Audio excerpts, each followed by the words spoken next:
All right. Good evening and welcome to our October workshop. Really excited to have everybody here and do a couple of brief announcements, and then we will get to the main event. So, couple of couple things I want to look at. So, I am currently sharing our website. You all registered for this, so that means you've been on our website, or you wouldn't be here now. But the best way to find out what's going on with us is to go to ldphilly.com. At the top here, you'll see there's always a rotating slideshow of what's coming up. As well as if you scroll down here, we have uh, this is the heart of the website where you've got some of our upcoming events. So we've got our event tonight on assessments and evaluation and all that good stuff that we're going to get into. Next up is November 2nd. We've got using PowerPoint and AI to create better presentations faster. It's hosted by Richard Goring, which, if you've ever seen him speak or do anything, the man is a PowerPoint wizard. I don't know how he does what he does. Every time I see him, I learn something new and remember the 10 things I forgot from the last time I saw him. And now there's some AI stuff, including what Microsoft is starting to roll out from AI piece. I saw a version of this and immediately asked him if he could do it for us. So I'm looking forward to that. November 6th, we have our members only quarterly meetup. It is online. So it's a good opportunity to network with other members and just meet some people, have some fun conversations. You can get more details by clicking through. And then we have a couple of programs coming up that are part of what we've labeled our professional series. So these are ones where it's has more of a cost to it, but you get more out of it, and essentially a certification. So if I find the right graphic here. So the first one that's on here is the virtual facilitator certification with Cassie Labori.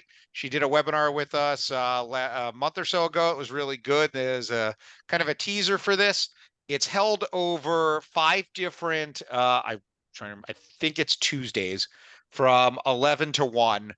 And that gives you if you're going to be doing or going to be or are doing a lot of virtual training, get all the tools and things that you need to do it as well as you can. So check that out.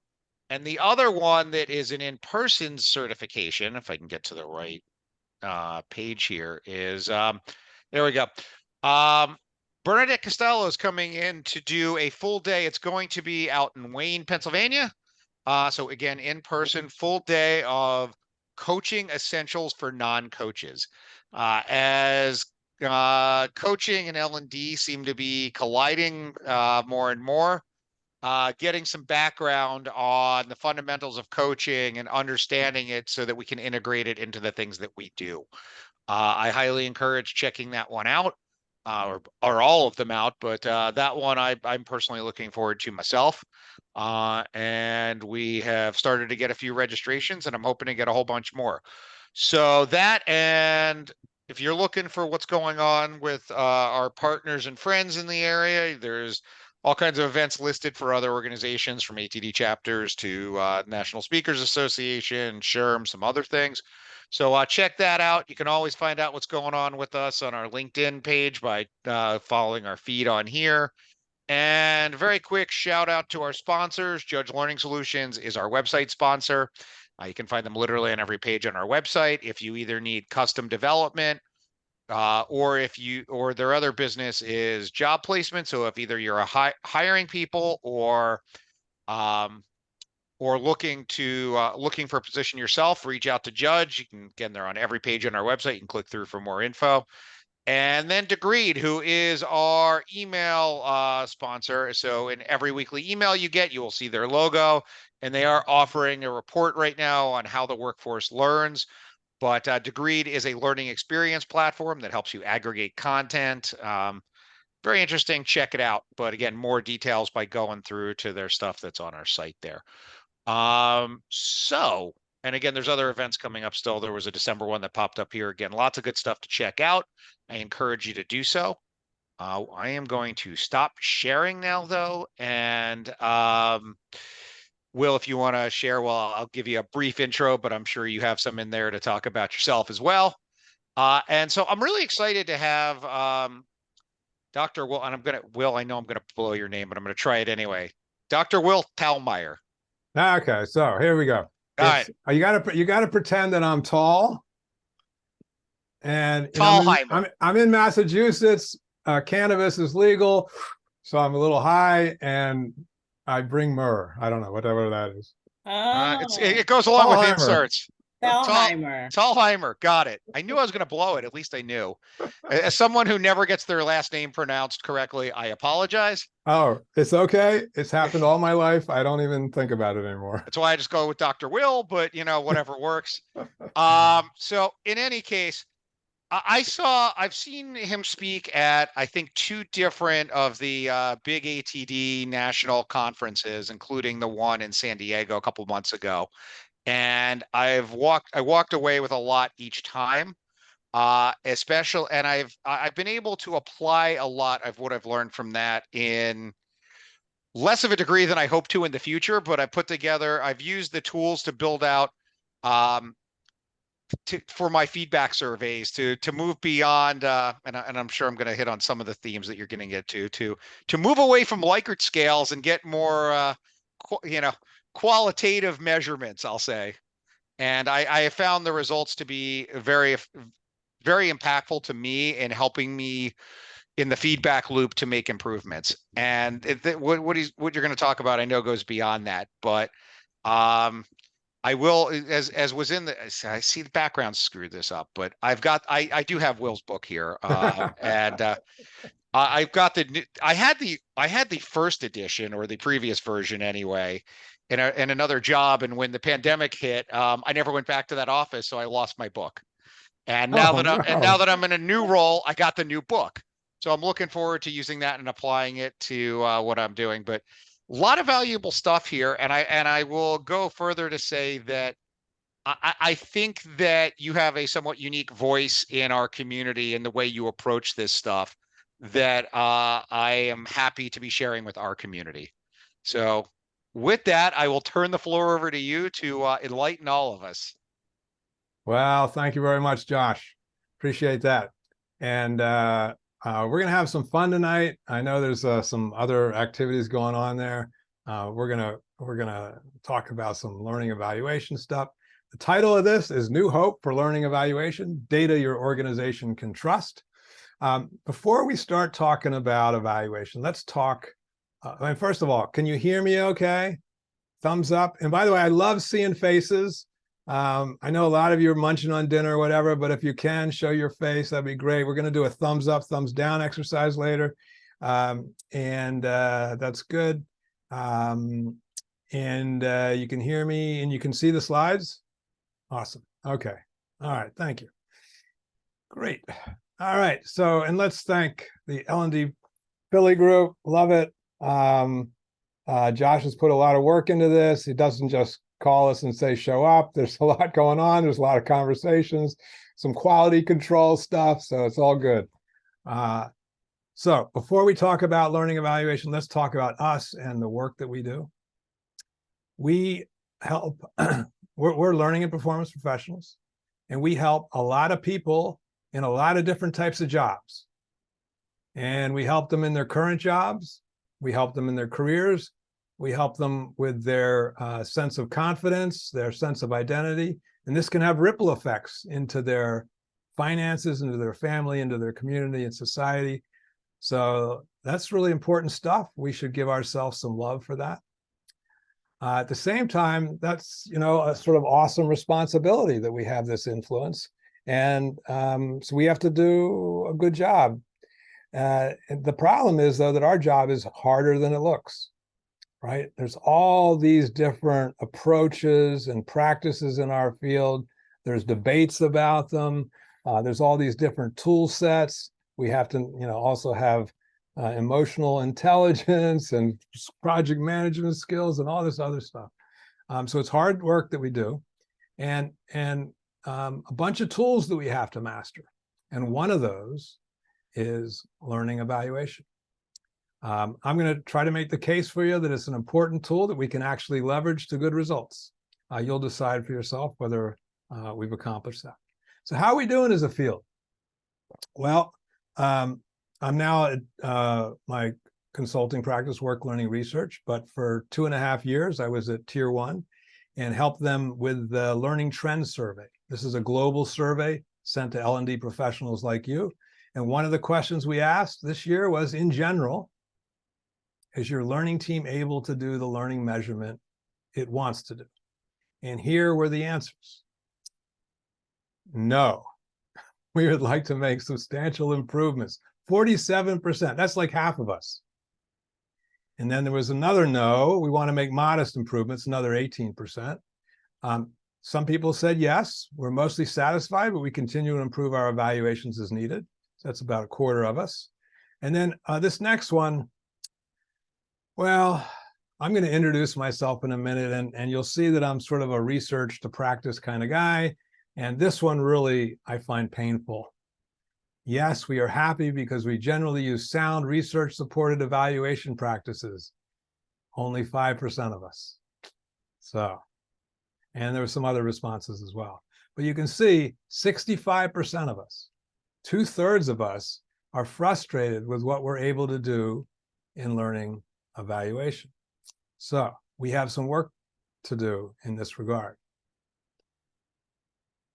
So, question for you. Why do we measure? And just what words come to mind, and you can put those in the chat. No sense writing a dissertation, but just a few words. Why do we measure learning in the first place?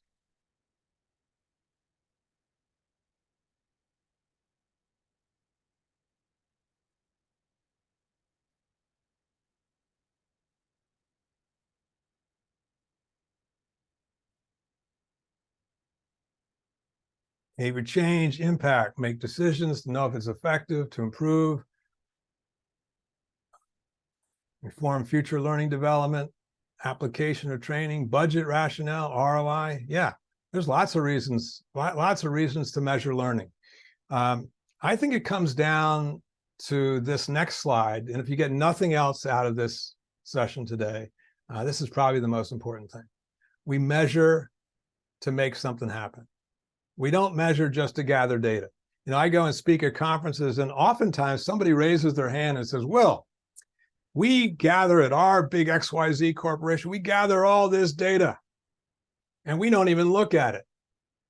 Or we gather all this data and we're completely paralyzed. We don't know what to do. We don't know what it means. So we measure to make something happen, to help us make better decisions, to take better actions, and to also gain in reputation. When we gain in reputation, sometimes we can get the resources and the autonomy we need to develop the learning in an effective way, the way we know how. Sometimes we need to gain in reputation to get more customers or get more learners. You'll see this theme throughout this session and throughout my work. Really important that we measure for a reason. So some logistics today. Number one, I'm going to have a truckload of information, and it's going to be coming at you pretty fast. Now, to make this easier for you, I've got some links. If this topic resonates with you, I've got some links at the end so you can learn more. We're going to have some practice, time for reflection, time for a little discussion as we go through here. Also, don't feel you need to screenshot everything or write everything down. I'm going to be sharing the slides with you toward the end of this. I'll put them right in the chat. You'll be able to grab them right from there. And the most important thing today, I want to have some fun. And so, you know, let's have a Phillies tailgate. This is the Phillies tailgate party right here. By the way, I grew up in the Philadelphia area, Westchester, Pennsylvania. Most of you look younger than me, but I was there when Mike Schmidt, Larry Boa, Greg Luzinski, Willie Montanez is one of my favorites. Anybody remember what Willie Montanez used to do? He had a funny way to catch the ball. All right, I'll tell you later. Ask me later at the end. Oh, we have a Braves fan, folks. Uh-oh. All right, Chris. Yeah, you're in trouble. All right. So I have a little warning for you. We're going to get into the weeds a little bit. But just like this kid, I'm going to encourage you to have sort of a childlike curiosity to some of this stuff. Some of it's going to resonate with you, but some of it may challenge your long-held views about learning evaluation. So I encourage you to be open, have fun with it. So I always feel like I owe it to my audience, to you, to give you a little background on me so you'll know my sweet spots and my blind spots and where maybe my biases come from. So let me introduce myself a little bit. I've had a long career path in the field. You can see some of the jobs I've had. In addition to work learning research, which I spent most of my time, I've also worked for a company called the Strategic Management Group in Philadelphia. They're on Market Street. It was a long time ago. Also Tier 1, as I mentioned, and a few other places as well. I've really been fortunate in my work. I've worked with thousands of companies. I've worked with the US Navy SEALs. I've worked with Bloomberg. I've worked with the CDC, the World Bank, universities, small e-learning shops, and learned a ton from them. You know, you can't just sort of take the research and put it into practice. You have to practice putting it into practice. So one of the things I've done over the years is I do what's called research translation. So I look at the top tier scientific journals on learning, memory, and instruction, and then I translate that research into practical recommendations so people can build more effective learning interventions. I make those, I sometimes write research to practice reports and make those available on the Work Learning Research website. They're all free. If you have an interest in reading more, you can go there and check that out. You know, I started thinking about learning evaluation seriously in about 2007. I was looking at some of the work that we did in our field, and I noticed that some of our practices for learning evaluation just didn't make sense. They were sort of biased and they didn't make sense. So I started writing about it. You can't read that, but that was from 2007, my first research to practice report. Then I got interested in Smile Sheets. I wrote a book on that. It's now in its second edition, Performance Focused Learner Surveys, and created a new evaluation model, LTEM. These are the two things I'm going to talk to you about today. I will say that I come at learning evaluation not as a psychometrician and not as a data analyst, but as a learning guy. I really feel like we don't want to just have vanilla evaluation. We want to make sure that it's aligned with what we know about human learning. So one key there. Another thing, you know, people say to me, Will, you're an expert in learning evaluation. And then they ask a question or whatever. But, you know, when I hear that, you know, my first response is, oh, thank you. I appreciate it. But there's a little voice in the back of my head that says, well, you know, there's still more for you to learn, Will. This is a complicated space. And I really believe that. I'm still learning. The field's still learning. We're all on a journey on this together. All right, I'm going to start you out with a question. When designing learning, should we base our learning methods on the preferences of our learners? I'm going to give you a couple choices here. Learners are fairly good judges of their own learning, so we should trust their intuitions for our learning design decisions. Learners are not often good judges of their own learning, so we should utilize other considerations when designing our learning. So you can take a vote for that in the chat, A or B. What do you think?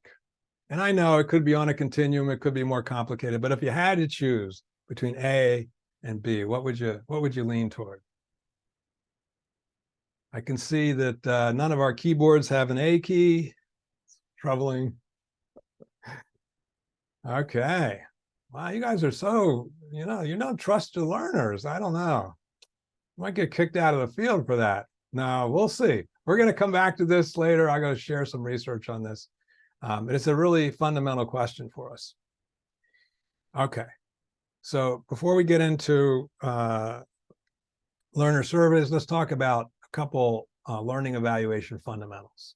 I'm going to talk about remembering and forgetting, and also measurement perfection. So here we go. I like to put this photo in because I love elephants, and elephants are famed for their ability to remember. I don't know if it's true, but I don't even want to look it up. And I'm not going to ask ChatGPT. All right. So this are learning and forgetting curves. So here we have the learning situation during learning. And here we have the after learning situation. At the top of this chart, this is when we have more remembering. This is when you and I are more successful. We help people learn, but we also need to help them remember. If they don't remember what we've taught them, then we haven't done much of a job. Toward the bottom of this is less remembering, and that's when we are less successful. So here we go. This is a learning curve and a forgetting curve, and this is fairly standard. Before I share this with you, I do have to tell you that this is probably one of my, and still one of my finest moments in PowerPoint. All right, so here we go. Our learners go up the learning curve, slide down the forgetting curve. Have we maximized the learning benefits? Well, clearly no, right? They started down here and they end up down here. We've not done as much as we could do to support them in their ability to perform on the job. So, of course, it's a little bit more complicated than that, right? We could have a learning curve that's not so steep. So here, people forget a lot. They forget it pretty quickly. Here, they forget a lot less. Ideally, we'd like to do that. And there's certain things we can do in designing learning and in sort of the after learning follow-up that will help that. Now, ideally, we'd also like to support people to continue learning on their own after the learning. We want to sort of set them up for success. So that puts it in perspective. Now let's think about this. And just to reiterate, this future over here really depends on two things. The design of the learning, and there's certain things we can do to design learning to support remembering that are critical. Things like retrieval practice, spacing, aligning the context with the performance context, et cetera. And then there's after learning follow-up. Okay, we know from the research on learning transfer that what happens after learning can be just as important as what happens during learning. So now I know this is what you're thinking. You're going, well, this is really interesting for like learning design and that kind of thing. But what about for learning evaluation? Well, what does an end of course assessment tell us? Well, you can probably see the problem now, right? In some sense, it's a bias metric. Probably a lot of people are going to forget. It's naturally human to forget. Forgetting is actually a good thing because otherwise we'd clog our heads up. But it's a bias metric. In fact, what it really is telling us when we measure here is it's measuring the learner's understanding. It's like a snapshot at that point in time. What do they understand? What we're not able to tell directly is whether they're going to be able to remember or whether they're going to be able to apply what they've learned. If we're going to look at those things, we really want to have a delayed test of learning. Now, we can get hints here, but ideally, if we really want to know whether they're going to remember, we need a delayed test. That has a lot of implications for our evaluation design. Okay, the other thing I want to point out, there's no perfect measurement tool. If I asked you to get like a thermometer out of your bathroom to measure the temperature, your body temperature, you measured it, it wouldn't be exactly perfect, right? Some of the new ones, it's hard to know how to hold it up to your forehead, how far, et cetera. So that's not perfect. And in the social sciences, when we're measuring human beings, it's even more complex, right? So there's no perfect measurement tool. I love this quote from Deborah Bandelos. Our measures are not perfect, but they should instead be thought of as approximations. What we're trying to do is to get reasonable proxies for the things we want to measure. And I share this with you to like let you have a little deep breath. We don't have to be perfect. We're not trying to be perfect. Nothing I'm going to share with you tonight is going to be perfect, right? It's all a matter of shades of gray and knowing what we're measuring. Okay, let's talk learner surveys. So we give a training, takes place over time. then hopefully later on the job, people apply the learning on the job. We can give an immediate learner survey at the end of training or right after. We could also do a follow-up learner survey when they're back on the job. Now, we don't have enough time today to talk about this follow-up learner survey. It's a slightly different animal. We can do different things with it. We're going to focus on immediate surveys. These are traditional smile sheets. You might have seen things like this. These are paper versions because they look nicer in PowerPoint. So strongly disagree to strongly agree. That's a Likert-like scale. And by the way, some of you, when I say Likert, that might not sound right to your ears because you've heard it pronounced Likert over many, many years. Well, I used to say Likert all the time. And then somebody pulled me aside at the end of one of my presentations, said, Will, I'm pretty sure it's Likert. I said, no way. And so then I did some investigative work, and I found that the daughter of Likert says it's Likert, and I'm going with that. And I actually was talking to somebody yesterday who actually worked at the company that Likert got started, and he says it's Likert too. So, so we got a Likert-like scales, and we also have numeric scales. So these are traditional smile sheets. You've all seen these before. Maybe not exactly like that. There's many variations. So how do we, as learning and development professionals, think about these? Well, I did some research a few years ago. I asked people, in your opinion, how useful is the data you get from your learner surveys in helping you improve your learning designs, your learning delivery, and your learning support? Now, you may not be able to read the fine print. I'm going to blow it up in a second, but you can see where most of the respondents said. Basically, they said they're only somewhat or not very useful. Only 15% said the survey data gets very useful. So folks like you and me, we're a little bit suspicious of these things. But what does the research say? Well, here's the research on this. This is 2 meta-analyses, scientific studies of many other scientific studies. And in fact, together, these covered over 150 scientific studies. And this is what they found. They found that smile sheet ratings were correlated with learning results at 0.09. Angela, I see you laughing. Angela probably knows that anything below 0.30 is a weak correlation. So 0.09 is virtually no correlation at all. So I'm going to stop my share for a minute so I can make this clear to you in a story. I'm going to spotlight myself for everyone for a second. And Josh, make sure I turn this off later. Okay, so here's the thing. If you get high marks on your smile sheets, you could have a very effective course. But equally likely, you could have an ineffective course. If you get low marks on your smile sheets, you could have a poorly designed course, but almost equally likely a well-designed course. With traditional smile sheets, we just can't tell. So let me tell you a story now, a famous story in the training field about a guy by the name of Neil Rackham. And he was an expert on the sales process. And he wrote a book called Spin Selling. He was world famous. And one day he went into this company.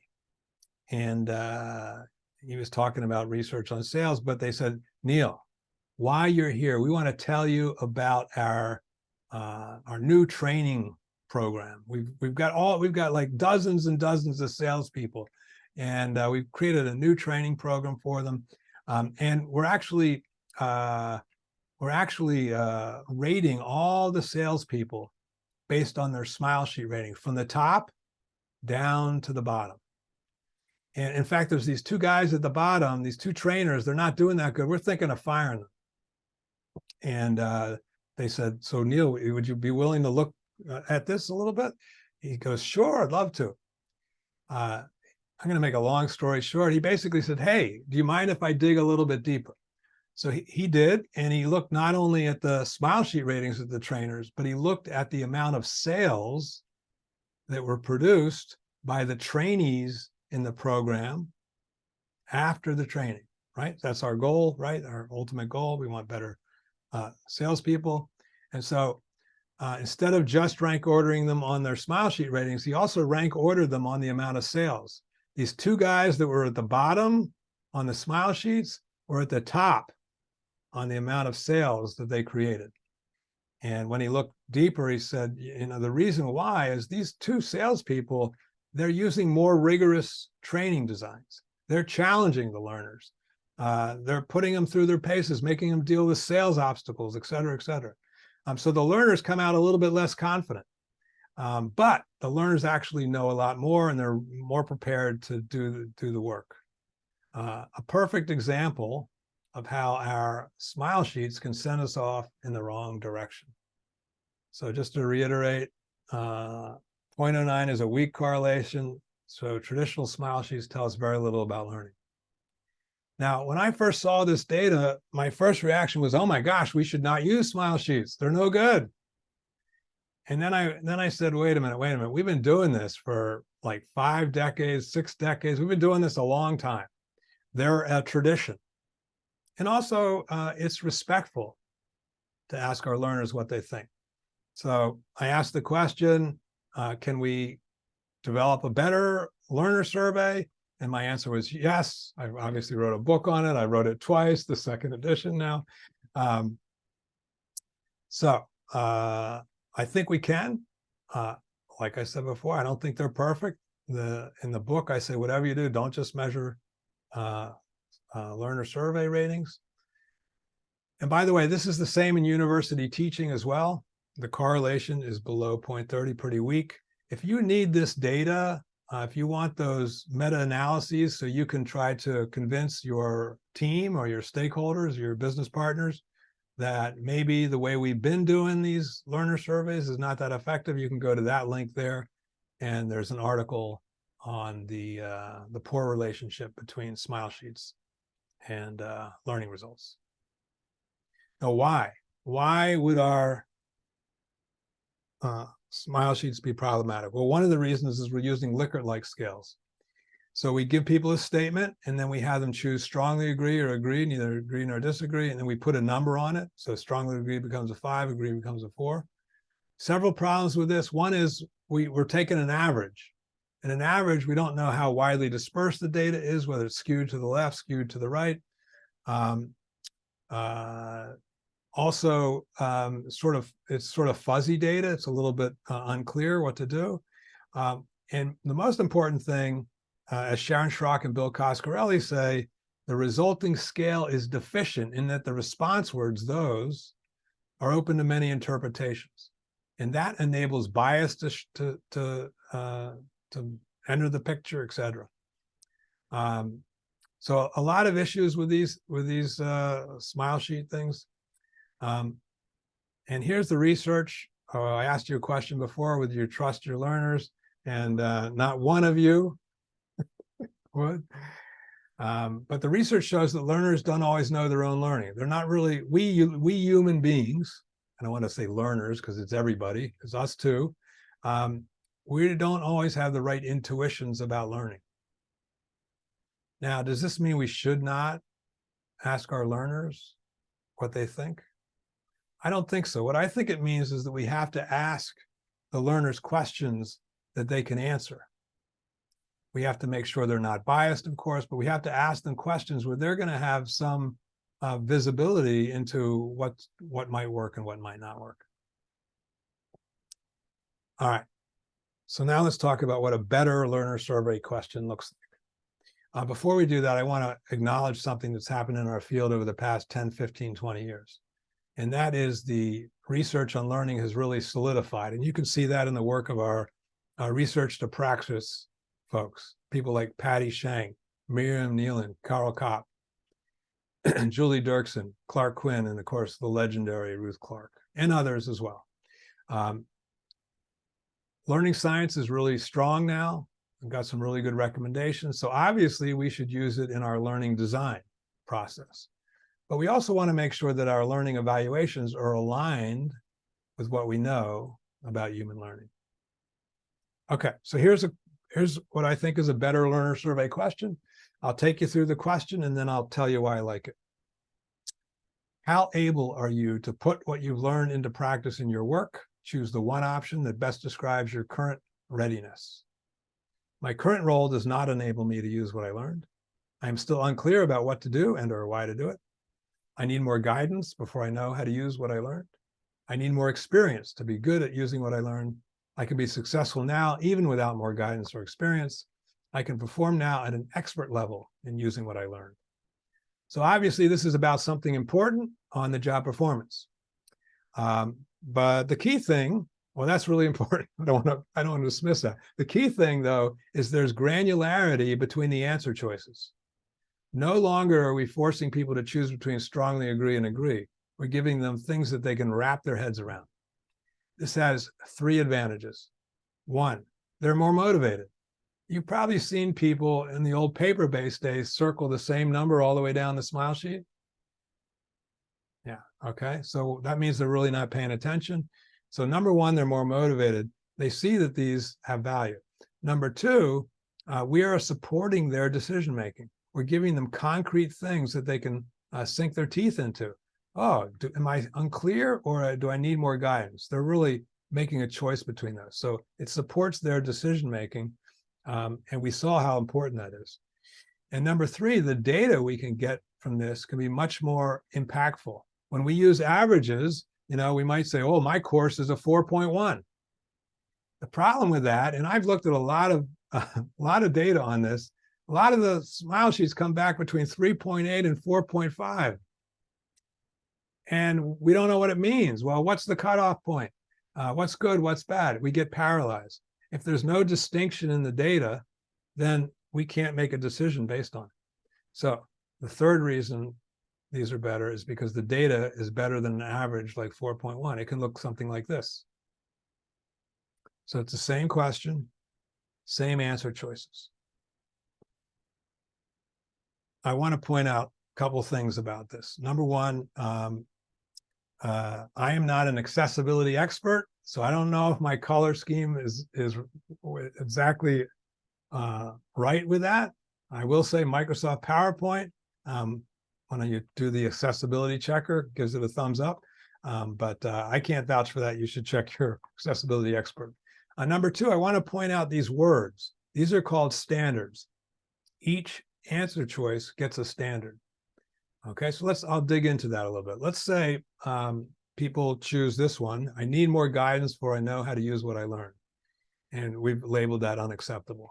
So let's say that this is a performance course, one where we hope that performance will be improved, not just an awareness course. This is a performance course. We've just taught them something and they come back and they say, I need more guidance before I know how to use what I learned. That's a problem, right?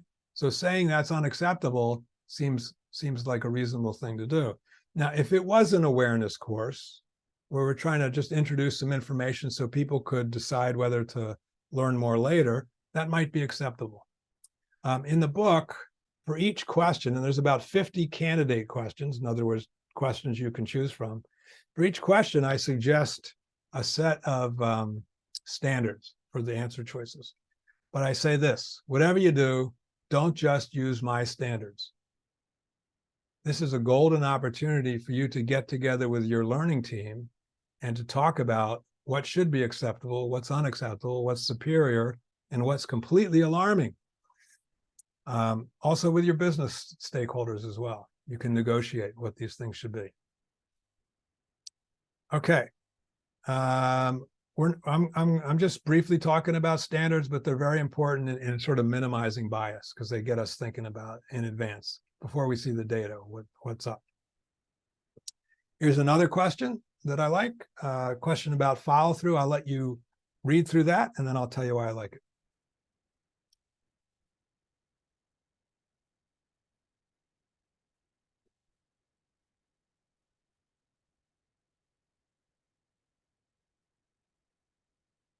So it's clearly about something important after training follow through. We've seen from the research on transfer, on learning transfer, that after what happens after is really important. If you want to look at research on that, I've got there's a research report on my catalog. You can go get that. The other thing about this question is there's real granularity between the answer choices. These things are very clear. People can wrap their heads around these. We're going to come back to this question later to talk about something else. Now, you might say, oh, well, I don't know.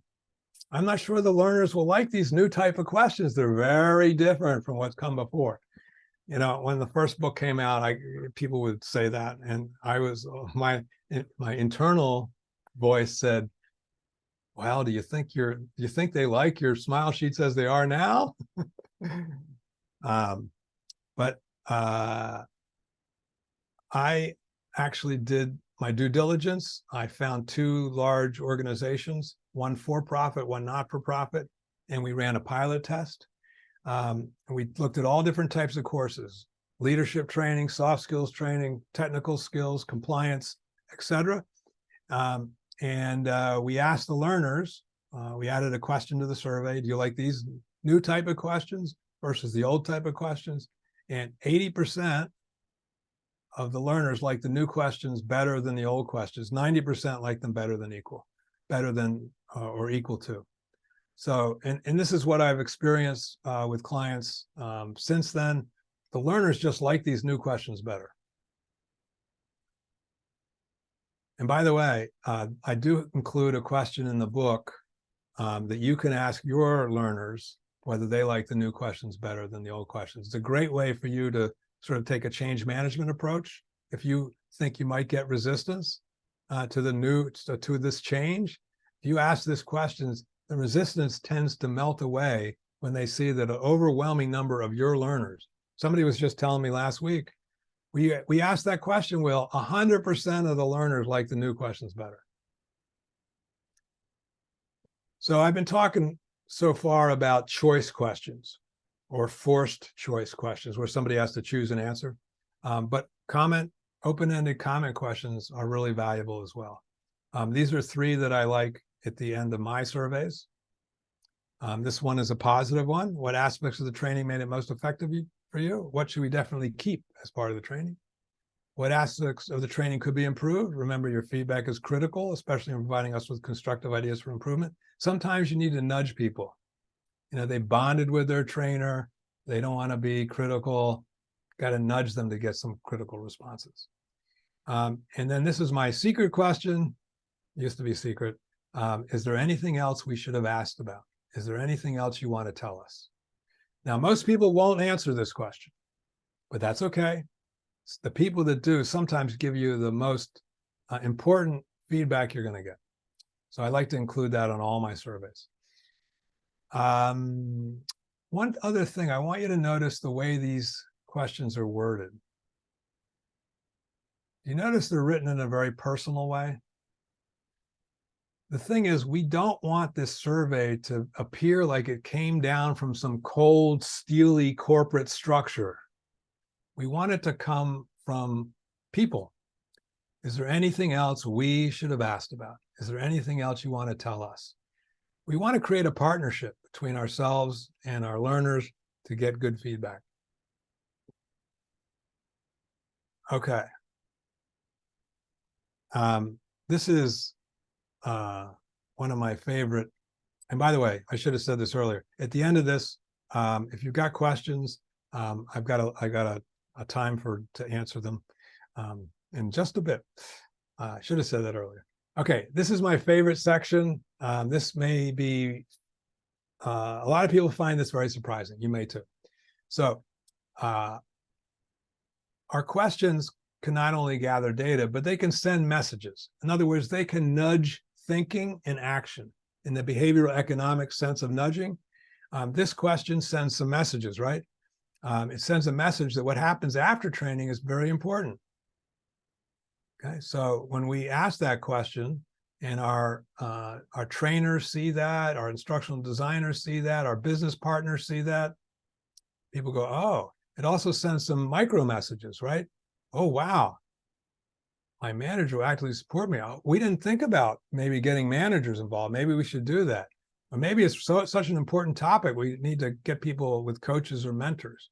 Maybe the course instructor shouldn't disappear. I used to be a leadership trainer, and I wasn't very good at first, but eventually I got good, and I would get applause at the end of the day, and I would never see those people again. That's a terrible learning design. I didn't know if they could put things into practice. I don't know what aspects of the training were good for them, what weren't good, et cetera. Job aids, maybe we should have job aids, checklists, et cetera. So these kind of things send messages. They can nudge action. There's a great story in the book about this question. A guy by the name of Ian Blake worked for a company called Tetra Pak over in Sweden, and he's a smart guy. And he wanted to use these new performance-focused learner survey questions. And he knew that if he just created a survey and rolled it out, there'd be some people who resisted it. So that wasn't a good idea. So he said, you know what? I'm going to bring some of my SMEs, my trainers, my SME trainer, the same people, in a couple of them, one at a time. I'm going to go through the survey question by question. I'm going to get their feedback. So he was doing that. One day, this guy came in and he showed him the first question. Oh, that's good. I like that. Maybe the wording could be I like that question. The next question, I like it.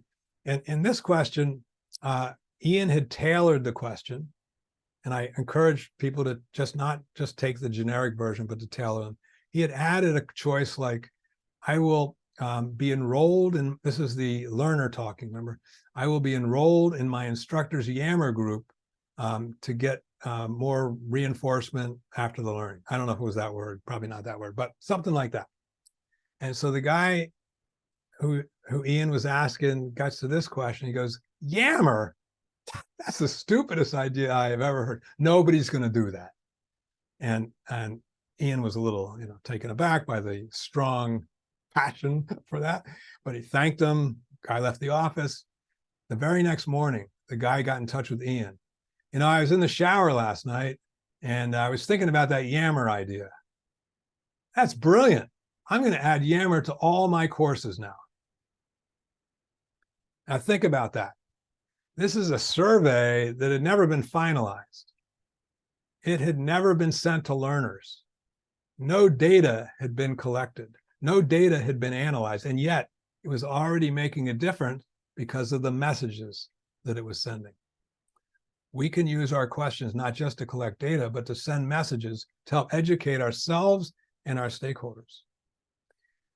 So for example, we know when you do online training and like a session like this, you've got to keep people's attention. So maybe we'd have a question on our survey afterwards about keeping people's attention. We want to send a message to the instructor and to the instructional designers that that's really important. I was called in once, ISPI, the International Society for Performance Improvement, asked me to work with their conference evaluation form. For the session form, you go to a conference and at the end of the session, you're asked to fill something out. How was it? We used to do that on paper, now it's on an app. And one of the questions I asked them was, well, what brand, what's your brand image? What do you want to convey with your questions? What brand image? Well, we're really into the research and et cetera, et cetera, et cetera. So we added 2 questions about research because that's very important to their identity, to their brand. So one of the questions I asked organizations when I get together to work with them to build a new learner survey is, hey, what's your learning team's brand image? And what do you want it to be in this survey? Because the questions you ask, they can be questions about the effectiveness of the learning. They can be questions about other things, people's comfort level. You can sort of set the brand image. Really important to think about the messaging in our questions. It's an opportunity that the old type of questions don't really enable. Okay, so now I'm going to sort of test how well I've communicated this. And so this is a learner survey question. Okay, it's not about this workshop. Okay, this is just a learner survey question. I want you to tell me whether you think that this question is a good learner survey question, an okay one, or a bad one. And you can put your response in the chat. Is it good, okay, or bad?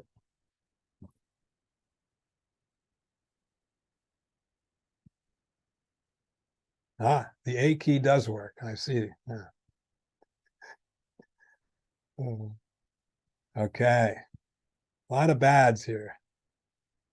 All right. I think it's bad. You know, Will Tallheimer's going to say it's bad. It's got a Likert-like scale, right? I'm not saying never use a Likert scale, but, you know, hardly ever. So I'm going to say it's bad. But also, this question stem, is this the kind of thing a learner is going to have some wisdom about? Probably not. So this is a doubly bad question. Bad, bad, bad. What about this question? Actually, this is two questions together. One's a choice question and one's an open-ended question. How ready are you to write scenario-based questions? Circle one or more answers and write your reasoning below. Okay, I'll let you read through this.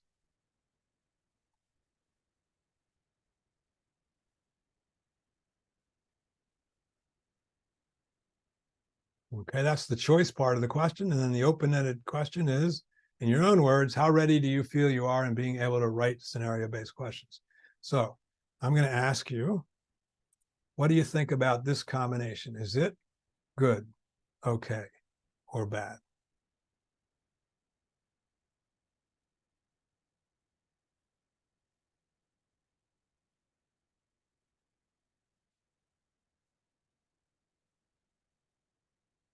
Okay, we have a nice mix of okays and goods. I will tell you that this is a question that I wrote for a workshop that I taught. It's a one-day workshop on how to write scenario questions. And at the end of the day, so I think it's a good question, and I'll tell you why in a second. But first, I will say this. If you tell me it's a bad question or it's only okay, my first instinct is to believe you. One of the things I've learned over the years is that you have to have an iterative process and you have to get feedback from other people. So it sort of works like this for me. I write a question and I look at it and I go, it's perfect. And I look at it the next day and I go, what was I thinking? And I fix it up and then I give it to my team and they tell me, well, it's pretty good, but this could be better, this could be better, this could be better. Then I fix it. Then I may share it with a client and they're going to say, well, Will, some of that wording is not going to work with our learners, and to fix it again. Really important to have an iterative process. So if you said it was okay or bad, I believe you probably could be better. I'll tell you why I like it. I know the content, first of all, and I know that I know writing scenario questions is really hard. I used to develop simulations where we use scenarios in our simulations, and I would hire writers. And to get them up to speed to write scenario-based questions took several months, not a one-day workshop. So if I can get them to D, I can write my own questions, but I'd like some feedback before using them. That's where I want. If I can get them there, I don't expect them, super, they're going to be super.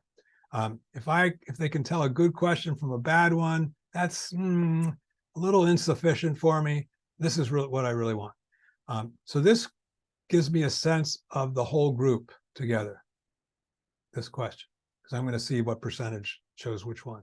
And then this one gives me sort of visibility into individuals. So I get rich data from this. So together, those can be really good. Now, I wouldn't pair a comment question every time with a choice question because you're going to overload your learners. You're going to get survey fatigue. You wouldn't want to do that. But in general, it's sometimes a really good idea. Okay, so this is a brilliant learner survey question. I want to give you the best as well. So now that you engaged in Will Tallheimer's overview of learner survey questions, please share your current sense of these questions. A, learner surveys can be worthwhile tools for evaluating learning. Learner surveys are essential to getting feedback for improvement. Or C, Will Tallheimer is a charming and thoughtful advocate for the most powerful learning evaluation method of all time.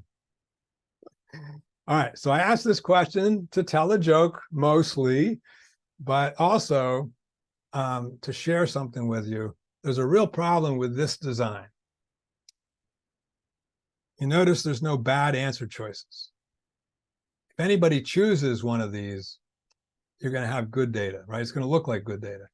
And just so you know, this is an actual question from a well-known learning evaluation vendor that has this same problem. Everything's good.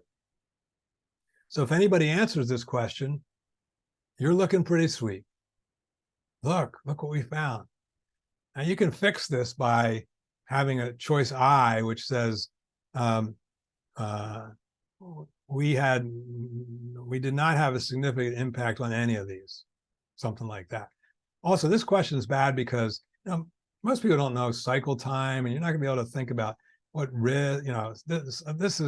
This is too broad. People don't know what these things mean, so we're not supporting our learning. Okay. One of the things I've been working on for the past, it's almost 2 years now, is questions that support us in meeting our values of diversity, equity, inclusion, and accessibility. First, want to get your sense. How's your training team, how's your learning team doing in terms of integrating DEIA principles into your other learning programs, not your diversity programs, not your equity, accessibility programs, into your finance programs or leadership or all the, how well are you doing in that? You could just give me a couple words in the chat. Is that going really well? You're missing the boat? So. Is it one of your goals to integrate DEIA principles? And DEIA, by the way, diversity, equity, inclusion, and accessibility.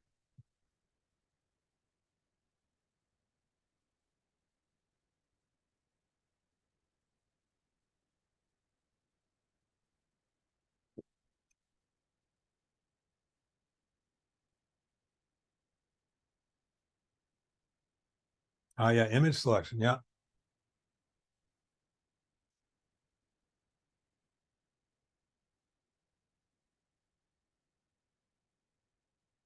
Great, thanks for sharing. And if you're in the middle of writing, keep them coming.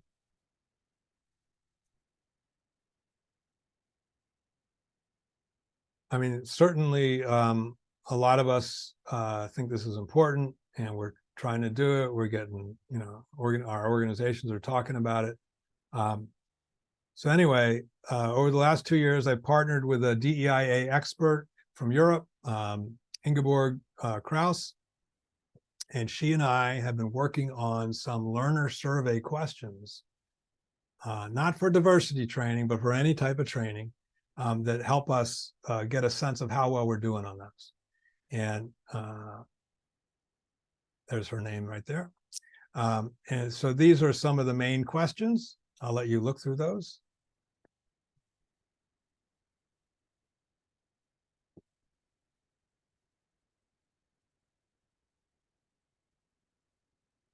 So, and just to remember I said that, you should have an iterative process.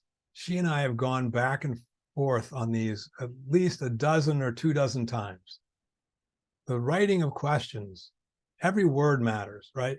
So it's really important. So not only has she and I gone back and forth, because she knows the DEIA better than I do, and I know learner questions better than she does.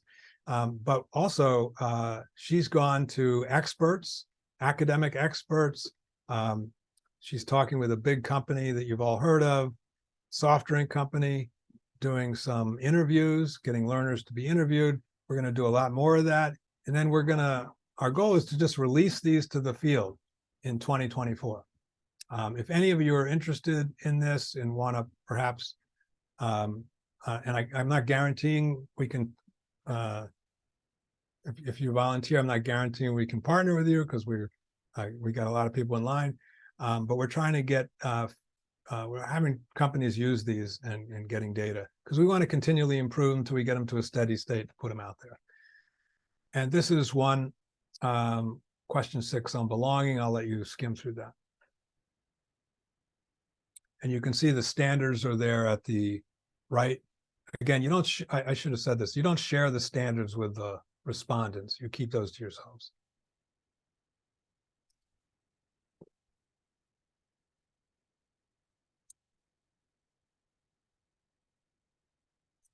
Okay. So I know the game starts at 8:07. So I'm gonna take a quick break here. We're gonna talk about LTEM in a minute, but if some of you have to run out and see either the Phils or the Braves, yeah, see, Chris, I didn't forget you. Um, uh, if you have to know now, here's how I'm going to do the book drawing. I'm going to be giving away 2 books. And if you want, I can autograph them. If you live in the United States, I should say, I'll autograph them and send them to you. It's really expensive to send postage overseas now. It's like $35 to Europe. It's crazy. The way I'm going to do this, I have a random number generator. If you send me an email in the next hour, next hour after we're done here, I'll put your name in that thing. I'm not going to put you on any list or anything. I'll just send an email saying who won. Let me give you my email now.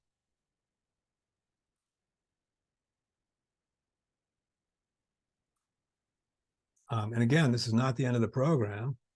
This is just an interlude for those big baseball fans if you have to run out. All right. So some closing thought on learner surveys. I say this in the book over and over and over, at least 20 or 30 times. Learner survey should only be one part of our learning evaluation efforts. It's a really good starting place to get your organization to use a better learner survey. But then after that, you can do more. So what hasn't been covered?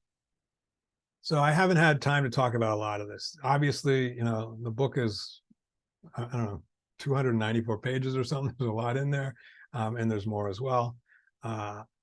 So just to finish up this section, a quick true or false. You can turn your camera on. We're going to go up for true, down for false. Here we go.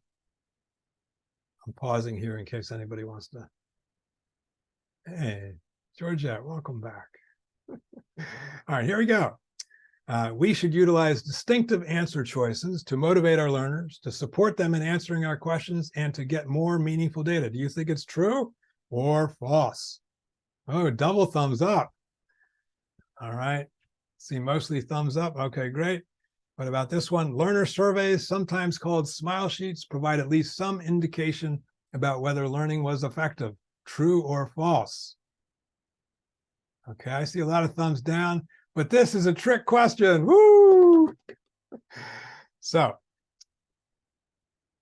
a poorly designed smile sheet is not going to give us much good information about effectiveness. But a well-designed learner survey can give us some indication. So, depends. All right, one final one. Likert-like scales, using scales from strongly agree to strongly disagree, are the gold standard for learner surveys. Brr.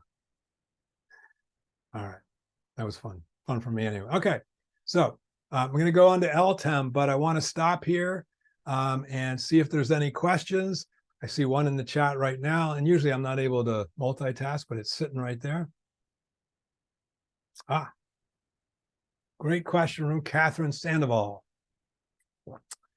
Speaking of baseball, we used to have a player in Boston called Sandoval. He didn't play very well for us, but he was good elsewhere. All right. So you'll notice in some of my questions, I use all caps. And I don't have scientific evidence. I don't think anybody's studied this yet. But the reason I do that is because I'm thinking of this like a cognitive psychologist. So when people are reading the questions, they have to sort of read through all of them. And then they're likely to sort of skim back and see which one they want to choose. And so my thinking is that if you make some things jump out, that they'll be able to do that better. They'll make more accurate decisions. Some people object to the all caps. Will, you're yelling at them. I said, well, you can use bold if you want or whatever. But that's the reason I do it that way. And I try to choose relatively few words because if you just choose everything, it doesn't really highlight anything. And I try to choose the words that are most salient, the ones that are most have a connotation of meaningfulness in one way or the other.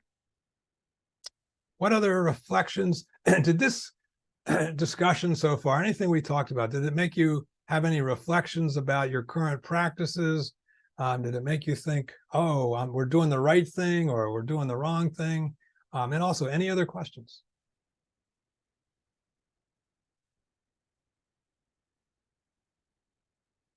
Okay, let's talk about LTEM. So LTEM is the Learning Transfer Evaluation Model. It's a one-page framework, and there's a 34-page report that goes along with it. It was published in 2018. Before it was published in 2018, it went through 11 iterations. I'm an iteration kind of guy. Unfortunately, you'll be glad to know we did not end up with the the 15 level, the 15 level model of learning evaluation. That would have been too many. Now, I got a lot of feedback from really smart people, from learning experts like Julie Dirks and Clark Quinn, by evaluation experts like Rob Brinkerhoff, Ingrid Guerra-Lopez, and a lot of really smart learning and development folks. Help me make it better. So why do we need a new evaluation model? Well, a couple reasons. We are frustrated.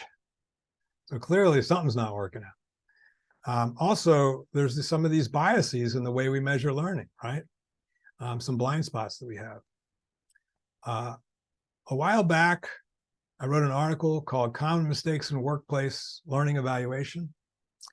And I thought I might come up with 10 or 15 items for this list. I noticed a lot of common mistakes we were making, and I thought I should write an article about them. I came up pretty soon with 54 common evaluation mistakes.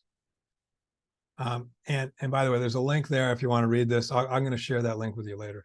But that was a long time ago. I could add more to that now. Another issue we have is the Kirkpatrick 4-level model. And you might hear me calling it the Kirkpatrick-Cassell 4-level model, because it turns out that Raymond Cassell is actually the originator of the 4-level idea. And then Donald Kirkpatrick put the labels onto it and popularized it. So I feel like both gentlemen deserve credit. For short, we can call it the 4-level model. This is what's been written about the model, and this is a top-tier scientific journal. Kirkpatrick framework has a number of theoretical and practical shortcomings. It is antithetical to nearly 40 years of research on human learning, leads to a checklist approach to evaluation, and by ignoring the actual purpose of evaluation, risks providing no information of value to stakeholders. That's pretty damning. And here's another one. Kirkpatrick's framework is not grounded in theory, and the assumptions of the model have been repeatedly disproven over the past 25 years. So I think these criticisms are a bit over the top. No model's perfect. Every model has good aspects and bad aspects, but it does make us think that maybe we could make one better. One of the things I believe a model should do is it should send messages about what not to do, or what to de-emphasize, and what to do. It should be both tell you what, show you the negatives, show you the positives. So on that report, you can see the subtitle is sending messages that enable learning effectiveness. So I just want to give an example using the ADDIE model, right? ADDIE's famous model in our field. It sends the messages. It sends a really important message that we should do some serious assessment before we design and develop, right? Good message, right? It sends another important message. We should do some serious evaluation. That's a good message that the ADDIE model sends. Now, the one problem with this is it puts evaluation at the back end, when we really should be thinking about evaluation up front and as formative evaluation between the steps. So that's kind of not a great message that it sends. It also, a lot of people interpret this to mean that you start with A and then go to D, then go to D, then go to I, then go to E. A waterfall kind of model. We know we should iterate, right? And so that's a bad message that the ADDIE model tends to send. So a famous model in our field, still valuable today, send some good messages, some bad messages. So what about the 4-level model? What messages does it send? Well, in the in the paper that goes along with the model, there's a whole long list, about 20, but here's some of the highlights. Some beneficial messages that it sends. Don't just focus on learning, focus on work behavior and results too. Very important message. Learner opinions are not most important. Put those down at level 1. So clearly that's a good message because they're not the most important. It had some missed messages though as well. It doesn't warn us against ineffective evaluation practices like measuring attendance, butts and seats, measuring like learner activities, things like that. Also ignores the role of remembering. We've seen how important remembering and forgetting is.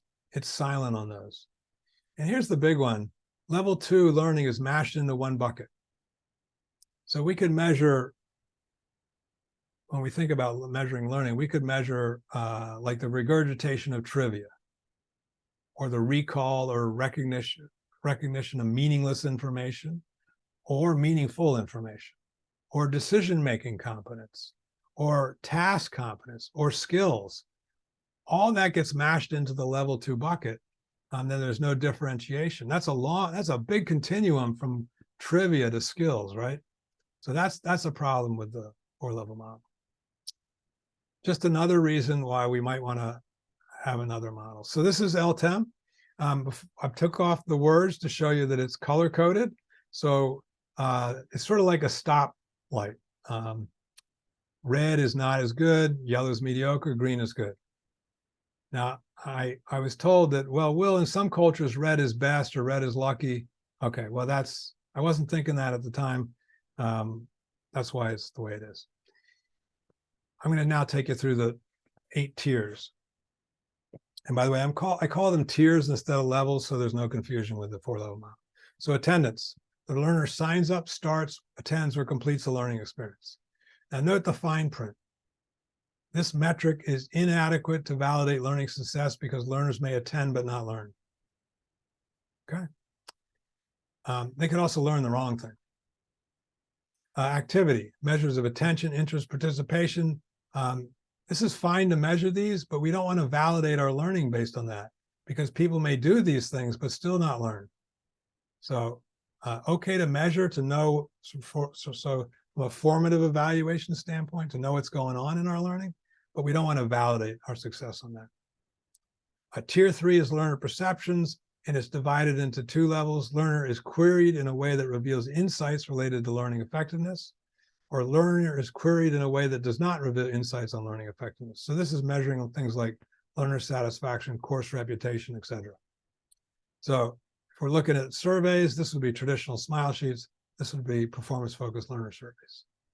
And notice, I'm the guy that wrote the book on performance-focused learner surveys, but the fine print here says such measures can hint at outcomes, but should be augmented with objective outcome measures. Level 4 knowledge. Learner answers questions about facts and terminology. And notice that we're measuring knowledge recitation or knowledge retention. So recitation is during or right after the learning event. Retention is after several days or more. So notice we have a distinction between understanding and remembering. The model nudges us to think about that. And you'll note the fine print, whether it's knowing or remembering terminology does not fully enable performance, because you could remember it. You could have knowledge, but you might not know how to use it. So here's where we're getting to the good stuff. So this is decision-making competence. Learner makes decisions given relevant, realistic scenarios. We also have the distinction between understanding and remembering. Just to give you an example of a way to measure this, this is a scenario question example. I'll let you read through it.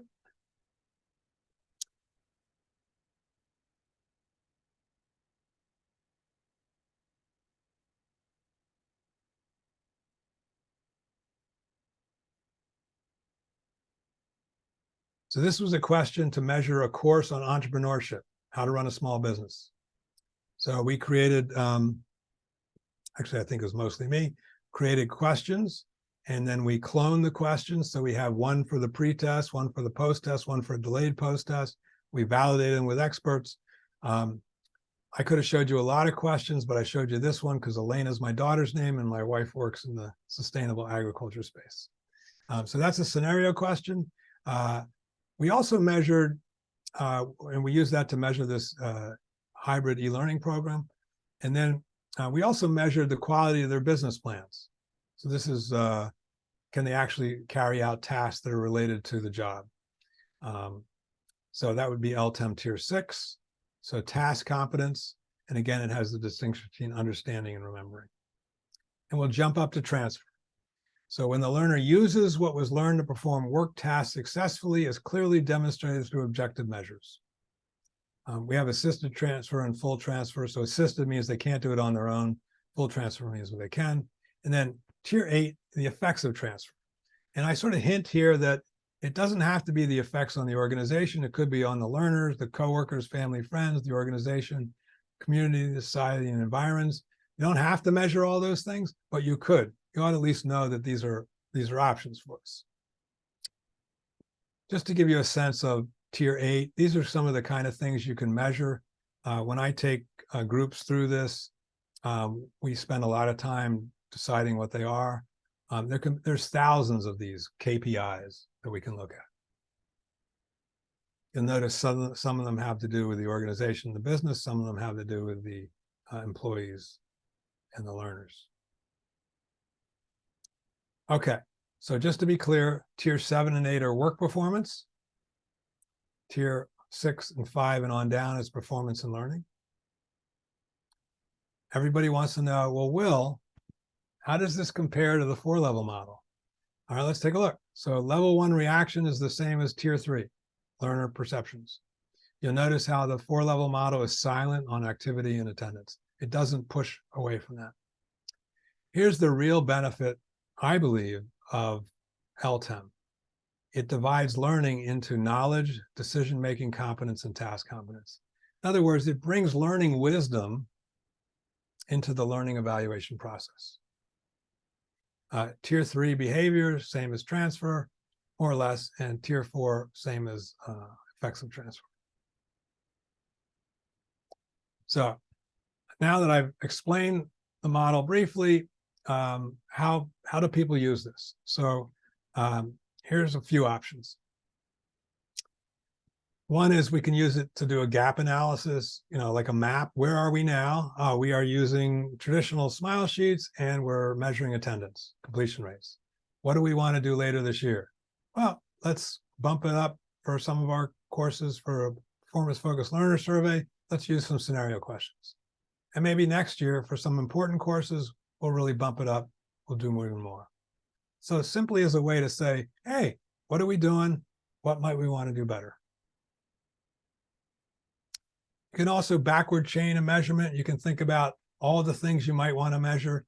And normally I don't recommend you measure everything. It's too much, costs too much, takes too much time. But you could think about, you could brainstorm your opportunities at each level. You can also think about using LTEM as a way to credential. We've got a lot of vendors creating training. We have learners that have gone through training. Well, how rigorous is the training? We could try to credential them.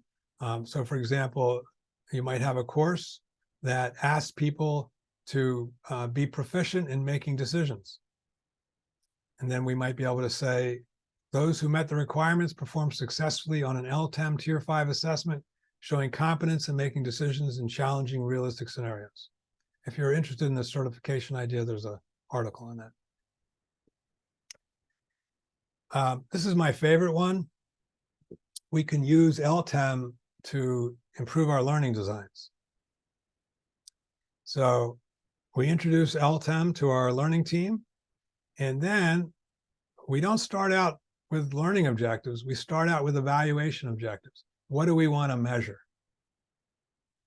And then we get, sometimes we start with learning objectives and we have those active verbs. We want learners to be able to describe or list or define. Well, those are very low level, right? If we start with evaluation objectives, we want learners to be able to make decisions. We want learners to be able to do this task. It tends to push us to a higher level. this has actually been tested. LTEM is very new, but there's already been a doctoral dissertation done on it. Dr. Elham Arabi has done a dissertation. That's the cover page. And she had this hypothesis. If I introduce LTEM to a learning team, they will, number one, first hypothesis, they'll use better learning evaluation methods. That's not surprising, right? Because it's a learning evaluation model. But she had this hypothesis as well. This learning team, hypothesis two, they will be inspired to use better learning designs. And you can see how that might be, right? You say, hey, we're going to measure decision-making competence, and you know that that's your evaluation goal. Then you say, wow, you know, if we're going to be evaluated on that, we better give them practice in making decisions. And of course, we know that decision-making and practice on realistic tasks is really good learning design. So it can help us in that way. And by the way, if you're the kind of person that likes to read dissertations, she's given me permission to share it with you. If you send me an email, I will do that. All right, so just summarize LTEM. These are the key messages that it sends, or some of them. I'll let you read through these. The first one is similar to the 4-level model. The others are unique to LTEM.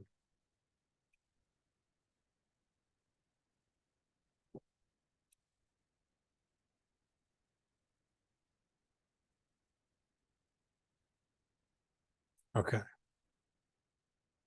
So let's are you guys willing to do a quick exercise where you get to vote? Yeah. All right, we're almost done. I know we're almost at time. All right, so try to find this options. May not look exactly like this on your screen. And then try to find the annotate option. And then try to grab a stamp. Don't do it yet, though. And then try to grab the heart. I don't care. You can grab anything. I like the heart because it usually comes out red. And it's bright. You can see it. So what I'm going to do is I'm going to present the LTEM model. And I'm going to separate it. I'll show you how it's going to be separated. And I'll ask you to put things on there. So here's the thing. And so tell us what your organization is focused on in learning evaluation. What do you typically measure today? You put your hearts over here. And then what would your future goal? And you see, yeah, there's the hearts. And then what would your, not yet, not yet. Oh, I love it. What would you like to add in the future if you could? All right, now.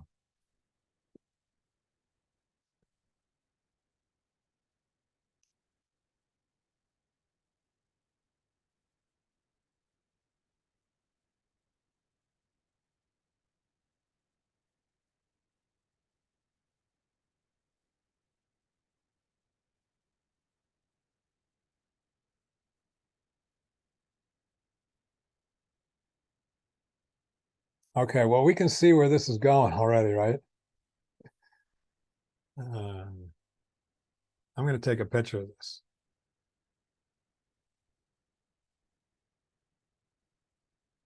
I want to make sure your names are not popping up when I take the picture. So, okay, hold off for a second so I can take a picture.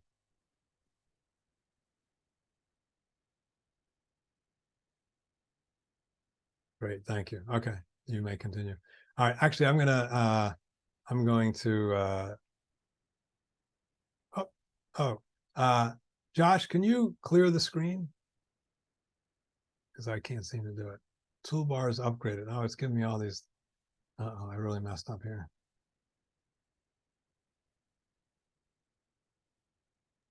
So I couldn't find the mute button. It looks like it's cleared now. I hit the clear button. Okay, great. Thank you. I think I might still be making dots on it. I don't know how to. Well, I think I might be able to end this all. I don't know. I cleared it again. Zoom is like messing me up here. Okay, let's go to this. Okay, I think I'm good now. You're still in your annotation tool.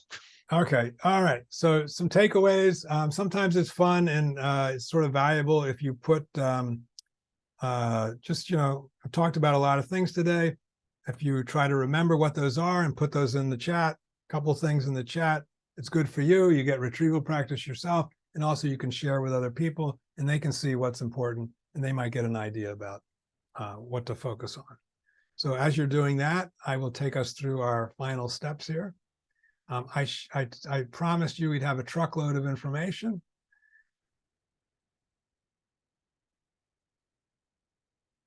And we do lots of stuff.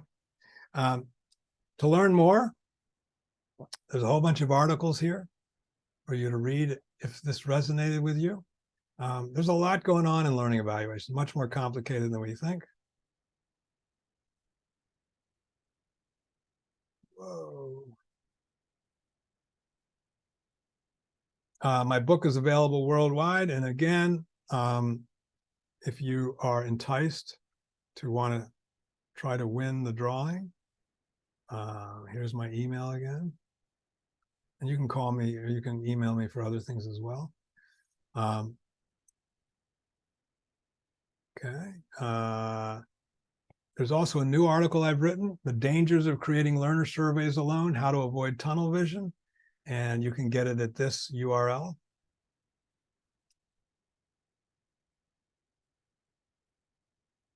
And again, if I'm going to give you the slides in a second, and you can just be able to see all these there, so don't feel you have to write it down.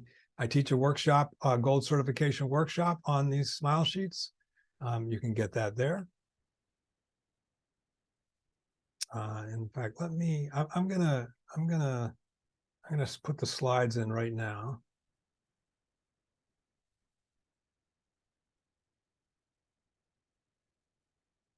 So you can grab those if you have to run.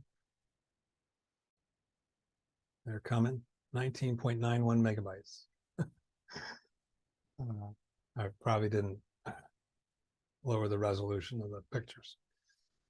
Also, I'm going to share with you a document that has a recommended example of a performance-focused learner survey. It's a rather extensive document, but it's really nice. I'm going to share it with you now.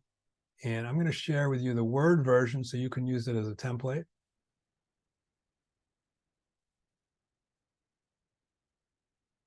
Again, I say not to do only smile sheets, but I think they're a really good way to get started to reinvigorate your efforts in learning evaluation. And I know we're at time. Perfect timing. What reflections do you have? What questions do you have? First of all, I'm going to say that the Word document may be worth the price of admission, because I know a lot of this stuff, I think this is similar to, if not the same as what's in the book. And if nothing else, it's a great shortcut tool and going to save me some typing. Yeah, absolutely. Absolutely. Looks like you do have some question, or at least a question in chat also, there. I'm going to, all those links, I actually have a copy of those. I'm going to just blast these into the chat now and see if it's too big. I'll have to do part of it at a time. Some people don't want to get the links from the slides. I'm going to make this easy for you. So boom.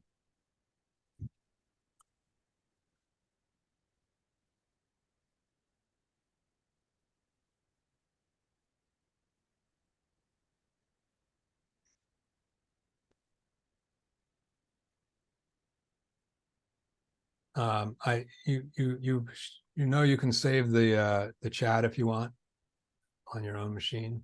That's better for you. Any final reflections? Was this helpful for you? Did it get you thinking about learning evaluation in some ways that you might have not have thought of before? Thanks, Elizabeth. Thanks, Andy. So, and I think there was at least a question in chat there. Okay. Or actually, Angie, was that a question, or I think that was a statement? Oh no, I guess these are, I saw something with a question mark and I think it was just what people got out of this. So it was part of their feedback back to you, but I'll tell you what, let me just take the opportunity to say, first of all, thank you. I got a lot again out of this, and it's one of those things where, like all good training, it needs to be applied. And so I hadn't had the chance to apply any of this until recently, and I'm about to. So this was very timely for me personally. Like I said, I've gotten the opportunity to use it in the past, but it had been a little rusty. So thank you. And I see from the comments that other people found it valuable as well, and should lead us to better evaluations, better data, and hopefully getting through more of those LTEM steps that we are saying we want. So thank you again. Open it up one more time here. Anybody have any other questions? Yes, Chris. I'm going to come off mute. So go Braves. I just got to throw it out there. I know that's horrible, but I got to throw it out there. Yes, they're going to go to Atlanta after the game tonight to go golfing, but that's a whole other thing. That's fine. That's fine. I would like a, well, anyways, my question is, the company that I work for, and several of us are from the same company, Jennifer and Catherine, we're all from the same company. It's a global company, and so a lot of our stuff we have to do localization and all this stuff for language and culture. And I'm curious, when it comes to these learning surveys, how some of that applies in the art. Is there a loss in translation? Is there a loss going between cultures? Is there any research out there related to that? Yes, there can be. It's interesting. A lot of companies I work with are just defaulting to English. That's the language of business. Now, that's not going to work everywhere. So you can translate these, and then you can, I work with companies and we've done reverse translations to see if they're reasonable, the items are reasonable. It's not going to be perfect, right? You're not going to have the exact same thing, but you can certainly use this methodology across different languages. But as you know, more complicated.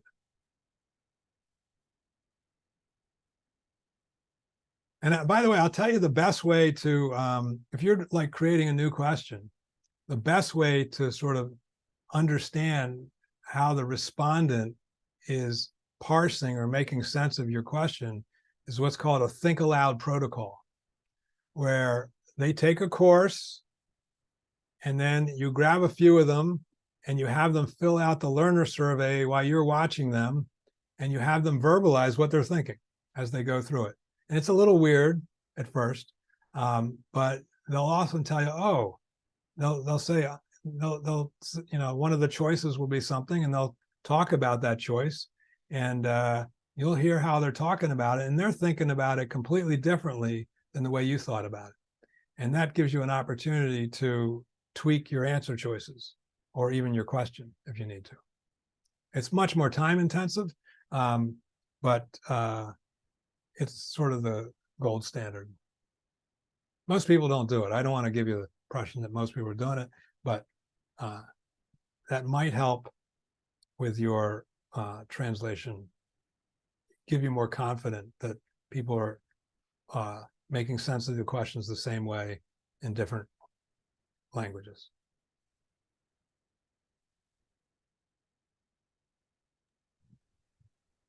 All right. By the way, it's 0-0, bottom of the second. Yeah, I was going to let everybody know. Nobody's missed any scoring yet anyway. Although that could change at any moment. The Phillies are at bat. Yeah, that third inning. Well, yeah. Anyway, any other questions? All right. Well, I will say that I love working on these things. If you want support, help, reach out to me. And best of luck. Awesome. Thanks again. And thanks everybody for joining. I'm going to stop the, if I could find it, I would stop the recording. All my buttons are, there we go. I think I found it.